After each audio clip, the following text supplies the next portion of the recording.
इस कहानी की शुरुआत हुई जब सिंहासन के लिए 2 संतानों में से किसी एक को चुना जाना था।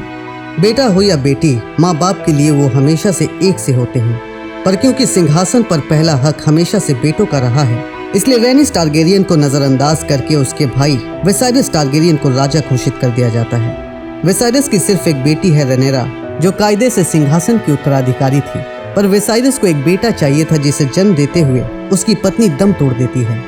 किंग्स लैंडिंग के सिंहासन पर रेनेरा का बैठना तय था, पर विसाइरस का सबसे खास ऑटो हाईटावर कुछ और ही चाहता था। बेटे के लोभ में फंसाकर विसाइरस को अपनी बेटी से शादी करने के लिए ऑटो राजी कर लेता है। ऑटो की तीर सही निशाने पर जा लगती है। शादी के बाद विसाइरस को 2 बेटे हुए, एगोन और एमंड। विसाइरस का भाई डेमन राजा बनने का ख्वाहिशमंद था, पर एगोन के पैदा होने के बाद उसे अपने सिंहासन पर बैठने का सपना चूर होता नजर आया। गैर जिम्मेदाराना हरकतों और षड्यंत्रों की वजह से विसाइरस ने उसे राज्य से निष्कासित कर दिया और डेमन को किंग्स लैंडिंग छोड़कर टारगेरियन किंगडम ड्रैगनस्टोन जाना पड़ा। आगे रेनेरा की शादी हुई, बच्चे हुए। डेमन ने भी वेलेरियन खानदान में शादी की और बच्चे पैदा किए, पर दोनों ने ही अपने जीवन साथियों को खो दिया। इसी बीच विसाइरस की मौत हो गई, पर मरने से पहले राजा एगोन जैसा होना चाहिए, ये कहा था। एलिसेंट समझ बैठती है कि विसाइरस अपने बेटे एगोन को राजा बनाना चाहते हैं, जबकि उनका मतलब अपने पुरखे एगोन द कॉन्करर से था। विसाइरस को श्रद्धांजलि देने आए डेमन और रेनेरा आपस में शादी कर लेते हैं। वहीं एलिसेंट एगोन को राजा घोषित कर देती है, जबकि विसाइरस ने वचन दिया था कि किंग्स लैंडिंग के सिंहासन पर रेनेरा का शासन होगा। एलिसेंट के गलतफहमी ने युद्ध को आह्वान दिया था। तभी दूसरे राजाओं को युद्ध में अपनी ओर करने के मुहिम में एलिसेंट का बेटा एमंड और रेनेरा का बेटा लुक आमने सामने आ जाते हैं। एमंड का ड्रैगन वेगार लुक समेत उसके ड्रैगन को चबा जाता है। लुक मारा जाता है। बेटे के मौत की खबर सुनकर रेनेरा क्रोध में तिलमिला उठती है। अब आगे वेस्टरोस के नॉर्थ में खड़ी ये दीवार फर्ज और बलिदान का प्रतीक है। नॉर्थ पर 7 किंगडम्स के कई उपकार रहे हैं। समय के शुरुआत से ही दीवार की रक्षा में स्टार्क्स अपने जीवन का बलिदान करते आए हैं, और ऐसा करना उनके लिए कोई समझौता नहीं, सम्मान की बात है। इस परंपरा की शुरुआत टॉरहेन स्टार्क ने की थी। खानदान के 10 में से एक शख्स को नाइट्स वॉच की पहरेदारी के लिए चुना जाता है, और फिर वो पूरी जिंदगी इस फर्ज को निभाता है। पर अब नॉर्थ को तैयार रहना पड़ेगा, क्योंकि सर्दियां आ चुकी हैं। युद्ध में नॉर्थ रेनेरा के पक्ष से लड़े प्रिंस जेस ये प्रस्ताव लेकर आया है। स्टार्क्स अपने जबान से मुकरे ना, इसके लिए जेस उन्हें किंग विसेरिस और रेनेरा के प्रति लिया गया शपथ याद दिलाता है। नॉर्थ के मदद के बिना रेनेरा का युद्ध जीतना संभव है। स्टार्क्स अपना वादा कभी नहीं भूलते हैं, पर सर्दियां आ चुकी हैं। टॉरहेन स्टार्क का वंशज, उसका बेटा क्रेगन स्टार्क को अपने लोग दीवार की पहरेदारी में चाहिए। ठंड और जंगली जानवरों से लड़ने की जगह जेस क्रेगन को असली युद्ध में अपना जोर आजमाने को कहता है। क्रेगन बताता है कि वो इस दीवार की पहरेदारी ठंड या जंगली जानवरों से लड़ने के लिए नहीं कर रहा है, बल्कि ऐसी चीजों से कर रहा है जिससे ड्रैगन्स तक डरते हैं। क्रेगन के पास एक संदेश आता है। वो संदेश जेस के भाई लुक के मारे जाने की है। सैकड़ों मील दूर समुद्र का गश्त लगाकर जैसे ही रेनिस घर लौटती है, डेमन उसे किंग्स लैंडिंग चलने के लिए कहता है। वो एमंड से लुक का बदला लेना चाहता है। रेनिस समझाती है कि इस वक्त कोई कदम उठाना मगरमच्छ के मुंह में पैर डालने जैसा हो सकता है, क्योंकि एलिसेंट जानती है कि बेटे का बदला लेने के लिए रेनेरा कभी भी हमला कर सकती है और वो हमले का जवाब देने के लिए तैयार होगी। इसलिए रेनिस सुझाव देती है कि जब तक रेनेरा वापस नहीं लौटती, किसी तरह की हमलावर गतिविधि ना की जाए। डेमन में इतना सब्र नहीं है। वो हर मामले को मार काट से सुलझाना चाहता है। डेमन उल्टा रेनिस पर ही इल्जाम लगाता है, ये कहकर कि जब एगोन उसके सामने था उसी वक्त उसे मार देती तो आज लुक जिंदा होता। डेमन उकसा रहा है, रेनिस ये बात समझती है। वो रेनेरा की मर्जी जाने बिना कोई कदम नहीं उठाएगी, ये कहकर वहां से चली जाती है, और डेमन का किंग्स लैंडिंग पर हमला करने की इच्छा अधूरी रह जाती है। आगे हम कॉर्लिस को देखते हैं। उसका सहायक एलन बताता है कि खाड़ी की नाकाबंदी करने के लिए वो आज 7 जहाज रवाना करने वाला है। कॉर्लिस सारे जहाजों को जल्द से जल्द तैयार करने को कहता है, ताकि नाकाबंदी करके किंग्स लैंडिंग तक पहुंचाए जाने वाली किसी भी तरह की सहायता को रोका जा सके। एलन जितनी जल्दी हो सके वो इस काम को पूरा करने का वादा करता है, और साथ ही एक खंजर कॉर्लिस के हवाले करता है। ये खंजर कॉर्लिस ने लुक के लिए बनवाया था, जो अब इस दुनिया में नहीं रहा।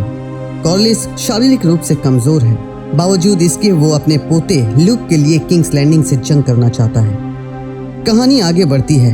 एगोन अपने बेटे जेहरिस को ढूंढ रहा है। जेहरिस अभी बहुत छोटा है, लेकिन फिर भी एगोन चाहता है कि वो अभी से स्मॉल काउंसिल हॉल में आना जाना करे, ताकि एक रोज जेहरिस महान राजा के रूप में उभरे। यहाँ वहाँ ना मिलने से एगोन अपनी पत्नी हेलेना से प्रिंस जेहरिस कहाँ है पूछता है। हेलेना बता देती है और साथ ही उसके मन में उठ रही भय की आंधी भी। एगोन समझता है कि हेलेना रेनेरा के हमले से डर रही है, पर असल में उसके डर की वजह छोटे घिनौने चूहे हैं। हेलेना बेवजह ही घबरा रही है, ये जताकर एगोन वहाँ से चला जाता है।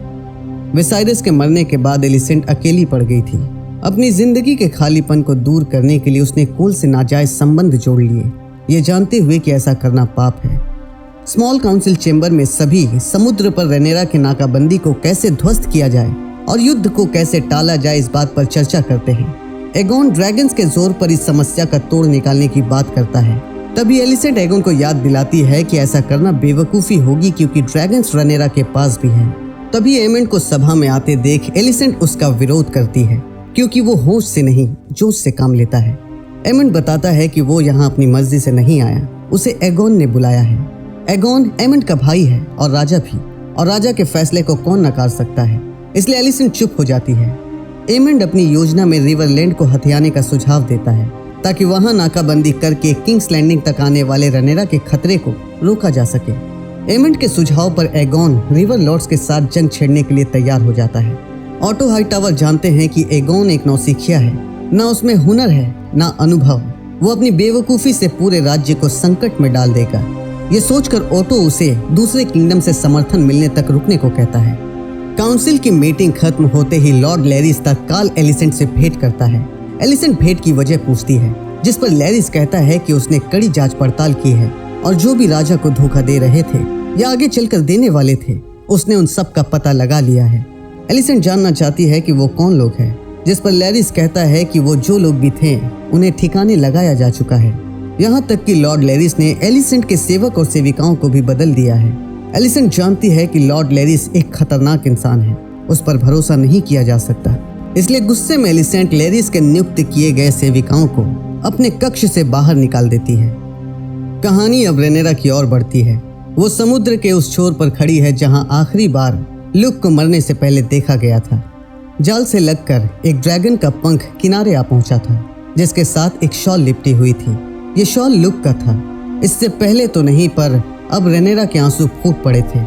उसे यकीन हो गया था कि उसकी एक कोख उजड़ चुकी है।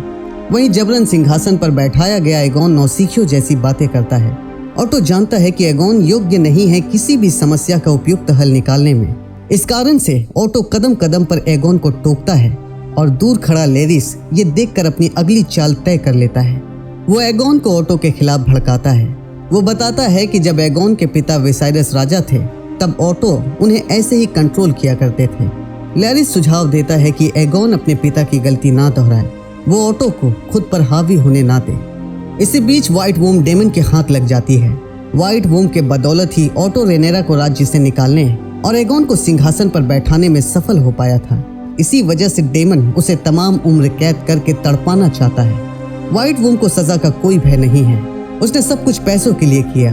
अगर डेमन उसे पैसे दे तो वो ऑटो के खिलाफ डेमन के लिए वफादार रहेगी। रेनेरा लौट आई है। डेमन एमेंड की तरह ही रिवरलैंड को हथिया कर वहां कब्जा करने की बात करता है। रेनिस बताती है कि उसका पति कॉर्लिस खाड़ी की नाकाबंदी करने में सफल रहा है। अब किसी भी तरह की मदद किंग्स लैंडिंग तक पहुंचाई नहीं जा सकती है। लेकिन रेनेरा को इन सब बातों से कोई मतलब नहीं था। उसे अभी अभी अपने बेटे के मरने के सबूत मिले थे। वो सभा में गरज कर कहती है कि उसे अपने बेटे का हत्यारा एमन टारगेरियन चाहिए। डेमन व्हाइट वूम की मदद से रेड कीप में एक चूहे पकड़ने वाले को खरीद लेता है और उसके साथ एक हत्यारा महल में एमंड को ढूंढकर उसे मारने भेजता है। एक कक्ष में बैठे एमंड और कॉल युद्ध की बातें करते हैं। एमंड कहता है कि सबको यही लगता है कि उसके ड्रैगन ने लूक को मारा, इसलिए जंग हो रही है, पर असल जंग आयरन थ्रोन को लेकर है। वो ये भी कहता है कि अगर सब उसकी माने तो युद्ध जीतने के उसके पास बेहतर तरीके हैं। उसी वक्त वहां ऑटो हाईटावर पहुंचते हैं। कॉल को बाहर भेजकर एमंड से सब्र रखने को कहते हैं और ये भी कि उसे जंग में बदला लेने का पूरा मौका मिलेगा। चूहा पकड़ने वाला हथियारे के साथ महल के अंदर घुस आता है। एमंड तो नहीं, उन्हें एगोन की पत्नी क्वीन हेलेना मिल जाती है। डेमन ने रेनेरा के बेटे के बदले एलिसेंट के बेटे एमंड का सर लाने को कहा था और वो ना मिले तो दूसरे बेटे का सर मांगा था। हथियारा एगोन के बेटे जेहेरिस का ही सर कलम कर देता है। इसी बीच हेलेना अपनी बच्ची को लेकर भाग निकलती है। एलिसेंट कोल के साथ हम बिस्तरी में मशरूफ थी जब हेलेना भागकर उसके पास आई और एलिसेंट की आंखें फटी रह गई ये जानकर कि सिंहासन के उत्तराधिकारी जेहेरिस की हत्या कर दी गई है। हेलेना को पहले ही चूहों का डर सता रहा था जिसे एगोन ने नजरअंदाज किया, पर उसे क्या पता था कि चूहा नहीं, चूहा पकड़ने वाला उसके बेटे का काल बनकर आएगा। इसी के साथ पहले एपिसोड की कहानी यही खत्म होती है।